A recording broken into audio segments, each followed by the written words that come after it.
బాబు రెండు కళ్ళు రెండు లాభాలు. చంద్రబాబు నాయుడు రెండు కళ్ళ సిద్ధాంతాన్ని మరోసారి బయటకు తీశాడు. రాష్ట్ర విభజన సమయంలో ఆంధ్ర, తెలంగాణ తనకు రెండు కళ్ళని చెప్పుకుని రాష్ట్రం ముక్కలయ్యేందుకు పూర్తిగా సహకరించాడు. తెలుగుదేశం లేఖ రాయడం వల్లే తెలంగాణ వచ్చిందని, తెలంగాణలో జగన్మోహన్ రెడ్డి వల్లే రాష్ట్రం విడిపోయిందని ఆంధ్రలో ప్రచారం చేసి ప్రజల్ని ఏమార్చాడు.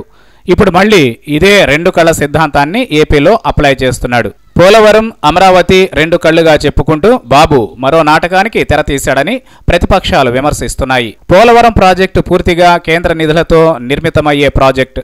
రాష్ట్ర విభజన బిల్లులో చెప్పిన విధంగా ప్రాజెక్టు నిర్మాణ బాధ్యతను తీసుకుని తామే పూర్తి పనులు చేస్తామని కేంద్ర ప్రభుత్వం ప్రకటించింది.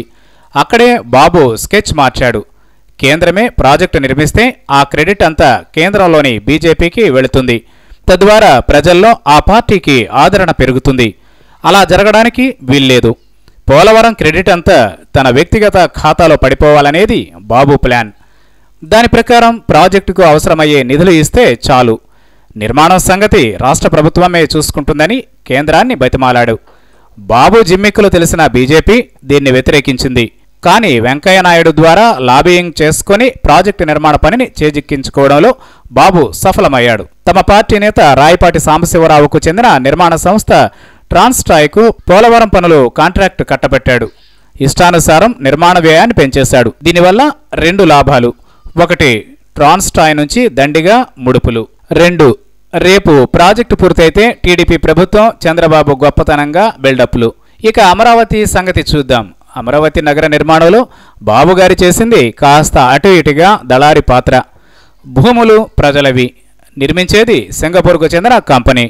ఇందులో బాబు చేసేది మధ్యవర్తిత్వం మాత్రమే. రైతుల దగ్గర నుంచి దాదాపు 50,000 ఎకరాల భూమిని ప్రభుత్వం ల్యాండ్ పూలింగ్ పేరిట బలవంతంగా సేకరించింది. భూములివ్వని రైతులను బెదిరించింది. పంటలు తగలబెట్టించి భయపెట్టింది. కోర్టుకు వెళ్లిన వారిని వేధించింది. ఇలా బలవంతంగా సేకరించిన భూములను తీసుకెళ్లి సింగపూర్ కంపెనీలో చేతిలో పెట్టింది. అమరావతిని ప్రపంచంలోనే అత్యుత్తమ నగరంగా తీర్చిదిద్దే బాధ్యత సింగపూర్ ప్రభుత్వానిదేనన్నమాట. ఇక్కడ కూడా బాబుకు రెండు రకాల లాభాలు. తన కోటరీ చేత ముందుగానే రైతుల వద్ద నుంచి అతి తక్కువ ధరలకే 100 ఎకరాల భూములను కొనుగోలు చేయించి కోట్ల రూపాయలు సంపాదించాడు. ఇప్పుడు అవే భూములను సింగపూర్ కంపెనీలకు అందజేసి అక్కడ నుంచి భారీ స్థాయిలో కమిషన్లను సొమ్ము చేసుకుంటున్నాడు. ఇది బాబుగారి రెండు కళ్ల సిద్ధాంతం. తనకు ప్రయోజనం లేనిదే ఏ పని చేయని బాబు ప్రతిదీ ప్రజల కోసం చేస్తున్న త్యాగంగా కలరింగ్ ఇవ్వడం, దానికి ఆస్థాన మీడియా వంత పాడడం, ఇది వరుస.